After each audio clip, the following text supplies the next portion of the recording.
ඔයාලා ගොඩක් අය අලකොල මාළුව කාලා නැහැ කියලා කිව්වනේ. ඔන්න ඉතින් මම ඔයාලට අලකොල මාළුව ඉතාම ඉක්මනින් හදන විදියක් අරන් ආවා. මුලින්ම අලකොල ටික මේ විදිහට ටිකක් ලොකු කෑලි වලට කපා ගන්න. ඊට පස්සේ ඒකට සුදු ලුණු, අමු මිරිස්, කරපිංචා, රට ලුණු, කුරුඳු කුඩු, ගොරක කෑල්ල,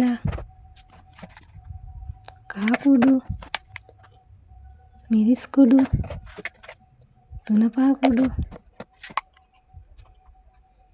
සියඹලා ඇටයක්, ගම්මිරිස් කුඩු ටිකක්, ලුණු කුඩු ටිකක් එකතු කරලා වතුර ටිකක් ඊට පස්සේ ලිපේ තියලා හොඳින් කවලම් කරගන්න.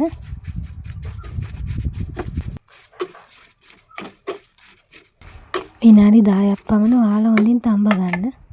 දැන් විනාඩි 10ක් වහලා තිබ්බට පස්සේ හොඳට තැම්බිලා තියෙන්නේ.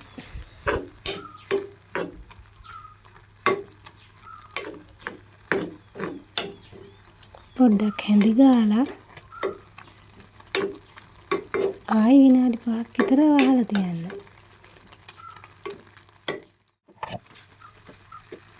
විනාඩි 5කට පස්සේ තමයි අය හොඳට ඉස්මෙහිදලා තියෙන්නේ. ඊට පස්සේ උකු පොල් කිරි ටිකක් එකතු කරලා විනාඩි 5ක් පමණ හොඳට උයා ගන්න. රස බලලා රස අනුව ලුණු මදි නම් ලුණු පොඩ්ඩක් එකතු කරන්න. මාළුවට තෙල් ටිකක් දැම්මම මාළුව ගොඩාක් රසයි. මේ ඇතිලියම තෙල් ටිකක් දාගමු. මාළුව ටික වෙන භාජනයකට අයින් කරලා තෙල් ටිකක් ඇතිලියට දාලා අබ මේ සෑන්දක් පමණ දාන්න. දාලා අබ ටික හොඳින් පුපුරන්න ඉඩ දෙන්න.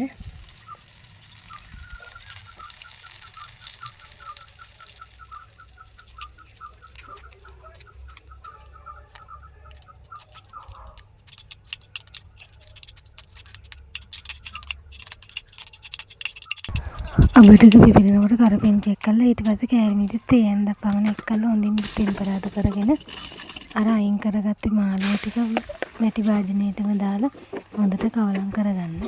ඊට පස්සේ විනාඩියක් පමණ ඔහම හොඳට තැම්බෙන්න දීලා ටික ඕෆ් කරගන්න. ඉන්දියාප්ප රොටි එක්ක අලකොල මාළුව මාරම රසයි.